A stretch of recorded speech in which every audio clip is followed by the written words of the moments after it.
नमस्कार, मी शैलजाच किचनमध्ये आपणा सर्वांचं हार्दिक स्वागत. आज आपण बीट तांदळाची खीर पाहणार आहोत, जी खूप पौष्टिक आहे. त्यासाठी लागणारं साहित्य आपण पाहूया. अर्धा लिटर मी दूध घेतलेलं आहे. 3 छोटे चमचे मी तांदूळ घेतलेले आहेत. 2 छोटे चमचे मी बिटाचं किस घेतलेलं आहे. 7 चमचे साखर घेतलेली आहे. थोडेसे ड्रायफ्रूट्स घेतलेले आणि थोडीशी वेलची पूड घेतलेली आहे. आता आपण हे 3 चमचे तांदूळ बघा, मी किती दाखवले, 2 आणि हे 3 चमचे आहेत. हे तांदूळ आपण काय करूया, आता धुवून घेऊया. पाणी टाकलेलं आहे, याच्यामध्ये आपण आता ते धुवून घेऊया. सुरुवातीला आपण थोडंसं 1 चमचाभर तूप घेऊया, की ज्याच्यामध्ये आपल्याला थोडेसे ड्रायफ्रूट्स तळून घेऊया. त्याच्यामध्ये थोडेसे तूप जरा आता गरम झालेलं आहे, त्याच्यामध्ये आता आपण ते ड्रायफ्रूट्स थोडेसे भाजून घेऊया.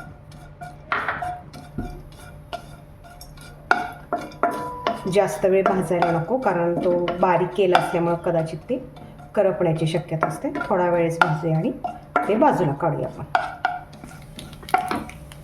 आता पहा, हे ड्रायफ्रूट्स भाजून तयार झालेले आहेत. आता आपण हे काढून घेऊया. आता आहे ह्या तुपामध्ये आपण 2 चमचे बिटाचा जो किस घेतलेला आहे तो पण थोडासा भाजून घेऊया. आता हा बिटाचा किस पण आपला भाजून झालेला आहे. खरं तर हा पौष्टिकतेसाठी आपण बिटाचा किस वापरतोय आणि खिरीला रंग पण आपला छान येतो. बघूया, आता आपण बिटाचा किस पण आपण हा काढून घेऊया. सुरुवातीला आपण कढईमध्ये थोडंसं पाणी टाकून घेऊया आणि असं सगळ्या कढईला ते पाणी लावूया. म्हणजे या दूध आपण ज्या वेळेला याच्यामध्ये टाकणार आहोत तर ते चिकटणार नाही आहे. आणि हे अर्धा लिटर फुल क्रीमचं असं दूध आहे, म्हणजे आकरी दूध आहे, ते आपण घेऊया. आपण जे तांदूळ धुवून घेतलेले होते ते मी अर्धा तास भिजत घातलेले होते आणि अर्ध्या तासानंतर मी मिक्सरमध्ये ते जरा फिरवून घेतलेले आहेत. पूर्ण बारीक करायची नाही आहे, तर त्याची अशी भरड काढून घ्यायची आहे. पहा, आणि ती आपण दुधाला उकळी आल्यानंतर दुधामध्ये टाकायची आहे. दुधाला आता आपल्या उकळी आलेली आहे पहा, आणि अशी उकळी आल्यानंतर दुधाला आपण ही तांदळाची भरड काढलेली होती भिजत घातलेल्या तांदळाची, ती आता याच्यामध्ये टाकून घ्यायची आहे. आता हे आपण तांदूळ टाकलेले आहेत, तर असे थोडेसे मंद गॅसवरती, मध्यम आचेवरती गॅस ठेवायचा आहे आणि त्याच्यावरती आपण हे हलवत राहूया, की जेणेकरून ते तांदूळ शिजत राहतील. आता याला काय म्हटलं जातं, तर पारंपरिक रेसिपीमध्ये पायसम असं सुद्धा म्हटलं जातं. वेगवेगळ्या आपल्या भारतामध्ये राज्य आहेत, केरळ वगैरे, तर तिकडे काय केलं जातं, तर नारळाचं दूध काढलं जातं आणि त्या दुधामध्ये तांदूळ जरा जास्त प्रमाणामध्ये घेऊन शिजवले जातात आणि गुळाचा पाक करून त्याच्यामध्ये घातला जातो आणि त्याचं ते पायसम केलं जातं आणि ते नैवेद्याला वगैरे तिकडची लोक दाखवतात. म्हणजे आणि याच्यामध्ये अनेक प्रकारची शाही खीर पण करू शकतो आपण. मग तुम्ही थोडासा खवा घालू शकता, ड्रायफ्रूट जास्त घालू शकता किंवा काजूची पेस्ट घालू शकता. आणि या सगळ्यामुळे काय होते, की आपली खीर जी आहे त्याचं जे टेक्स्चर जे आहे ते क्रीमी बनायला त्याची आपल्याला मदत होते. तुम्हाला जसं हवं तसं तुम्ही त्याच्यामध्ये बदल करू शकता. 10 मिनिट झाले, आता आपली खीर शिजत आहे. आता घट्टपणा त्याला येत आहे. या तांदळासाठी एक करायचं आहे. तांदूळ बघा शिजला आहे का, आलेला आहे.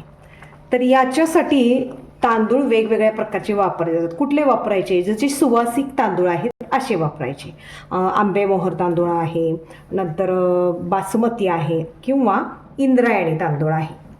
आपल्या इकडे इंद्रायणी तांदूळ प्रत्येकाच्या घरी असतो, त्याच्यातलेच घ्यायचे. आणि त्याच्यामुळं काय होतं, इंद्रायणी तांदळामुळं खिरीला चिकटपणा पण येतो आणि जी आपली खीर आहे ती दाटसर बनायला सुरुवात होते. आता या स्टेजला आल्यानंतर, म्हणजे आता तांदूळ बऱ्यापैकी सगळा हा शिजलेला आहे. किती 10 ते 15 मिनटात शिजतात, कारण आपण अर्धा तास तो काय केलेला आहे, भिजत घातलेली होती, शिवाय त्याची भरड पण काढलेली होती. आता त्याच्यामध्ये आपण साखर टाकूया. साखर मी 7 छोटे चमचे घेतलेले आहेत. जर तुम्हाला गोड हवी असेल तर तुमच्या आवडीनुसार आणखीन साखर तुम्ही टाकू शकता. आता ही खीर तयार होत आली, आपली साखर पण विरघळलेली आहे. याच्यामध्ये आपण बिटाचा किस टाकूया. खरं तर ही रोज राईस खीर आहे, म्हणजे गुलाबी रंगाची अशी यायला रंग पण त्याला छान येतो आणि त्याच्यामध्ये आता खरं तर रोज इसेन्स घालायचा आहे, पण तो रोज इसेन्स मला मिळालेला नाही आहे, म्हणून मी आता वेलची पूड येते वापरते. कारण रोज इसेन्स जर वापरला तर चवीला अतिशय सुंदर लागते ती. जर तुमच्याकडे बटरस्कॉच इसेन्स असेल किंवा व्हॅनिला इसेन्स असेल, त्याच्यापैकी जरी कुठली या खिरीमध्ये टाकलात तरीसुद्धा खूप छान लागेल. आणि समजा इसेन्स नसतील तर आपली साधी वेलची पूड टाकायची त्याच्यामध्ये, त्यानंसुद्धा स्वाद खूप छान येतो. त्याच्यामध्ये आपण ड्रायफ्रूट्स पण टाकून घेऊया, जे आपण तळून ठेवलेले होते मगाशी. आता आपण याच्यामध्ये 1 चमचा गुलकंद घालणार आहोत, कारण मेन आपलं तेच साहित्य आहे, जे माझं साहित्यामध्ये सांगायचं राहून गेलं होतं की गुलकंद 1 मोठा चमचा भरून घालायचा आहे. कारण तो आपली ही खीर जी आहे ही रोज राईस खीर आहे आणि तो गुलकंदाचा स्वाद हा खिरीला खूप सुंदर येतो. आता ही आपली खीर तयार झालेली आहे. आता आपण गॅस बंद करून घेऊया आणि 5 मिनिट झाकून ठेवूया. 5 मिनिटे झालेली आहेत. आता बघूया आपण कशी झाली आहे खीर.